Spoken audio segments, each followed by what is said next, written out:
Welcome to the last lecture video for trigonometry. I'm sure you're very happy to have arrived at this point, and let me just say, great job persevering through a lot of material in a short amount of time. In section 5.3, we're going to learn 3 different formulas for the area of a triangle. The first one is based on the Euclidean formula for the area of a rectangle. Recall that if you have a rectangle with base b and height h, the area of the rectangle is base times height. Now, if we divide that rectangle in 2, using a diagonal, we end up with 2 right triangles. So the area of this triangle is exactly half the area of the original rectangle. Therefore, the area of a triangle with base b and height h is given by a equals 1/2 base times height. Recall that this formula can only be used with height measured as an altitude. That is, it is at a right angle to the base. For an oblique triangle, we can adjust this formula using SOHCAHTOA and calculate the area of a triangle if the height is not known as an altitude. The area of triangle ABC is given by A equals 1/2 BC sine alpha, or A equals 1/2 AC sine beta, and the third version, A equals 1/2 AB sine gamma. Notice that the angle used in the sine function is in between the 2 given sides. Over here we have segment A and C. Angle beta is in between those 2 sides. And the same case is true for the last formula. Now let's take a look at where these formulas come from. From the Euclidean formula, we know that the area of the triangle is 1/2 base times height, where height is given as an altitude. In the case of the oblique triangle in the diagram, the height is going to be measured from vertex B at a right angle to segment B. Recall that the way we measure triangles is consistent throughout our studies. That is, at angle B, at vertex B, we have angle beta. At vertex A, we have angle alpha. Opposing side or angle alpha, we have side A. Opposing angle beta, we have side B. And opposing angle gamma, we have side C. Using SOHCAHTOA, we can observe from the right triangle that sine of alpha is equal to opposite h over hypotenuse c. That is h over c. If we solve this equation for h by multiplying both sides by c, we can see that the height is calculated as c sine alpha.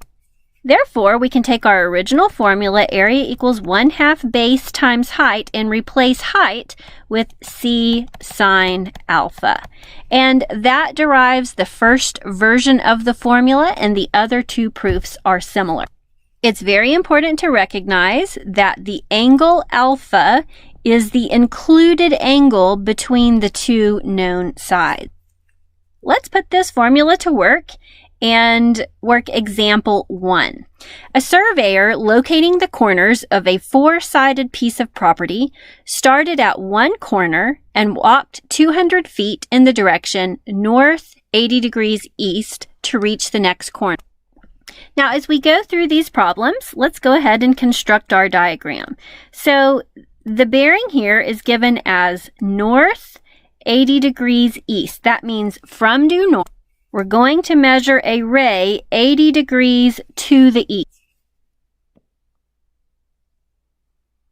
That means this angle is 80 degrees, and the length of this segment will be 200 feet. Then our surveyor turns and walks due north 150 feet. So using another little compass rose here, due north will be coincident with that ray pointing north, and this segment is 150 feet long. The surveyor then turns and walks due west to get to the 4th corner of the property. The surveyor walks due west, but we're not told how far. Finally, he walks in the direction south 15 degrees east. So this time we're going to measure from the south ray 15 degrees to the east. Remember, in bearing, there's no negative angles. Direction is given by cardinal directions. north, south, east, west. So we're going to go 15 degrees from the ray pointing south to the east. We need to find the area of the property in square feet, and we're going to round that area to the nearest tenth. We can make use of the formula that we just learned by dividing this shape into two triangles. I'm going to divide from the lower left corner to the upper right corner. Now, using the first angle, 80 degrees east of north, we can determine this angle to be 10 degrees. Because this horizontal ray and this horizontal line are parallel, we know that alternate interior angles are equal. That is, on alternate sides of a transverse line, the angles are equal. If this angle is 90 degrees, then we can see that this entire angle here is 100 degrees. Looking at this triangle on the bottom right, we'll call the area of this triangle area 1. Notice we know two sides and the included angle. Therefore, we can calculate the area of that first triangle. This will be equal to 1/2 times the product of the two sides that we know, 200 and 150, times sine of the included angle 100. With our calculator, we can easily evaluate this. 1/2 times 200 times 150, sine of 100, of course, with our calculator in degree mode. The result is 14,772 square feet. Now, to preserve those decimals, I'm going to store this under alpha A for area 1, but I'm going to record approximately 14,772.1.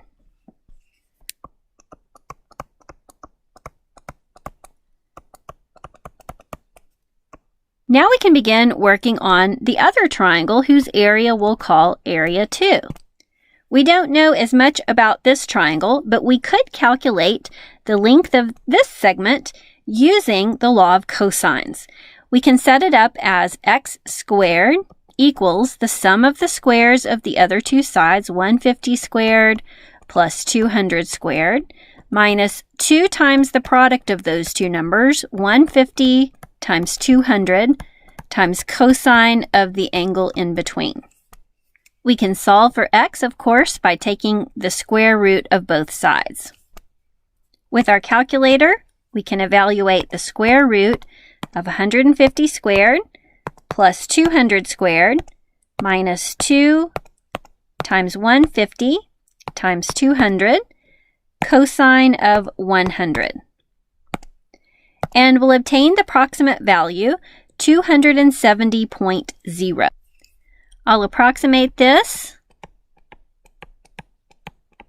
and label it on the diagram. But I'm going to save that value in my calculator under letter X. That's there above the store button. So X will be saved under letter X with a few more decimals than I've recorded. Still working on getting more information about the sides and angles of the second triangle, we can still use our first triangle to calculate this angle. Once I know this angle, which I'm calling alpha, we'll be able to determine this one by subtracting alpha from 90 degrees. Let's find alpha using the law of sines. Notice we have sine of alpha divided by 200. This is equal to sine of 100 divided by the side x that we just calculated. And remember, we stored x in our calculator.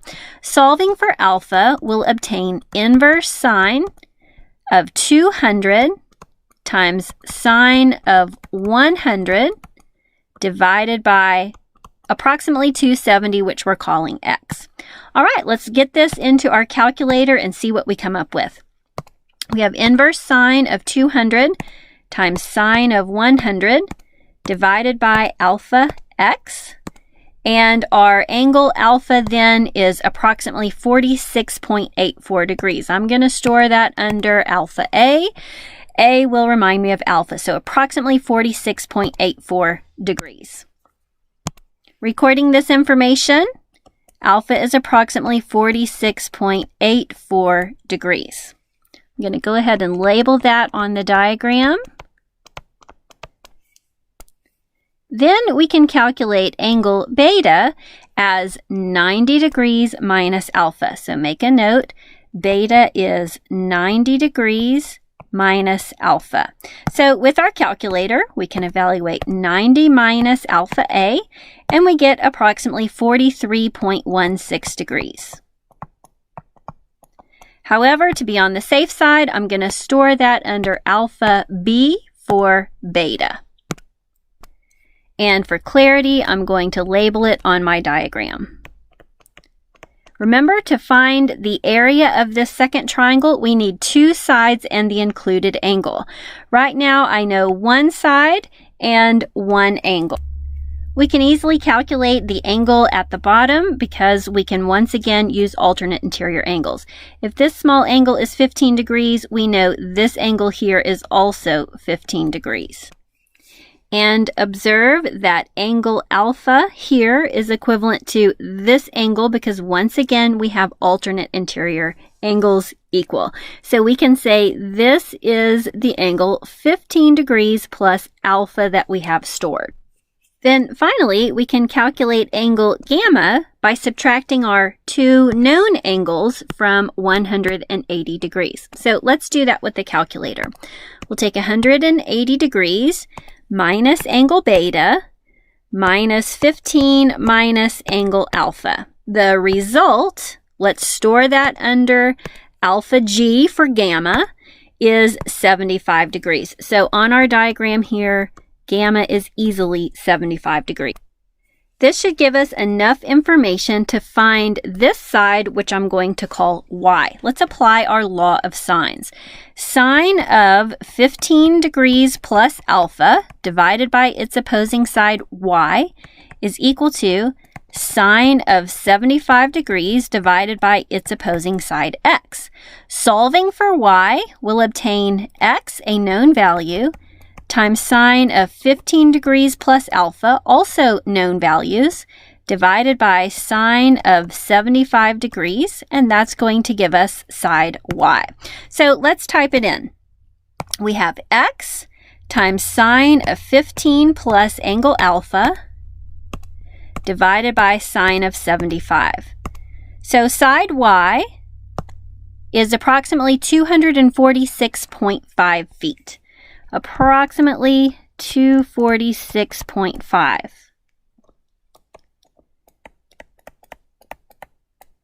But just to be on the safe side, once again, I'm going to store that under letter Y. Okay, we are now ready to find the area of triangle 2. This is going to be 1/2 times the product of the two sides. We were calling those x and y, times sine of the angle in between, which we've called beta. With our calculator, we obtain 1/2 times alpha x times alpha y times sine of alpha beta. We end up with an area of 22,764.2. So approximately 22,764.2 square feet.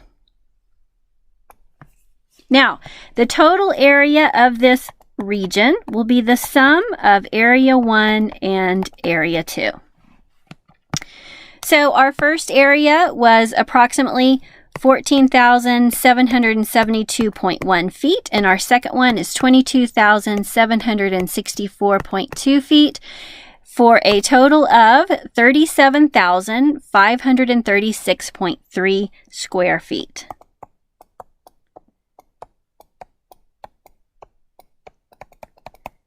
So trigonometry, specifically our new area formula for the triangle, is very useful in measuring the area of property and surveying examples such as this.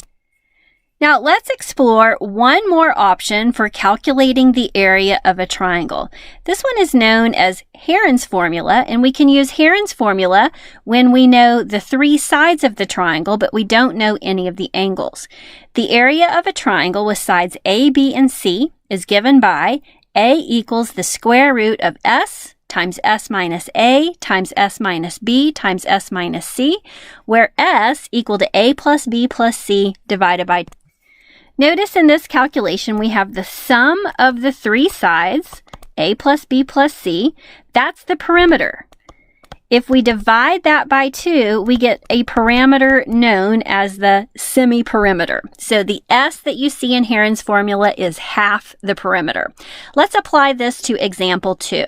It says a triangular lot of property in Amarillo is being sold for $40 per square foot.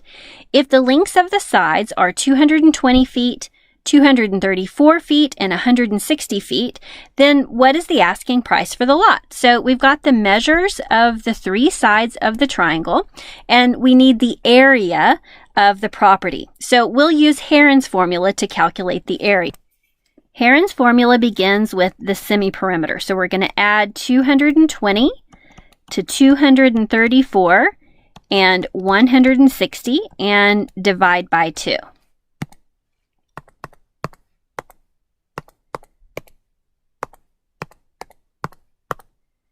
And this is going to give us a semi-perimeter of 307 feet. Then the area of the triangle, given by this formula, will be the square root of 307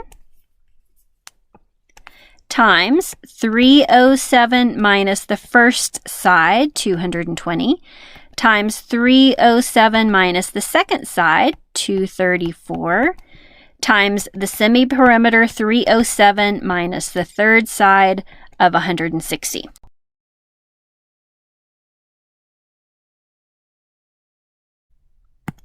Let's go ahead and approximate this with our calculator, let's say to the nearest hundredth. So we have 307 under the radical times 307 minus 220 times 307 minus 234 times 307 minus 160. So the area to the nearest hundredth is 16,929.69 square feet. 16,929, that was 0.69 square feet. So we have the area of the property. But now we need to calculate the asking price. Note that the charge is $40 per square foot. So the price of this property can be calculated as the number of square feet that we determined times $40 per square foot. So I'm just going to multiply my previous answer by $40 per square foot. And the asking price is $677,187.45. We're going to go to 2 decimal places since we're dealing with money, dollars and cents. $677,187.45. All right, do you know what this means? You have completed your last formula, your last example, your last page of notes, and your last lecture video for trigonometry. It is time to celebrate. You have made it through 78 pages of notes, 77 lecture videos, and you've done this in about 7 weeks. So you worked really hard. I'm proud of you for persevering to this point. It's time to celebrate a little bit, but not too much. You still got to prepare for that final exam, so I want to wish you the best of luck. I hope that you ace it.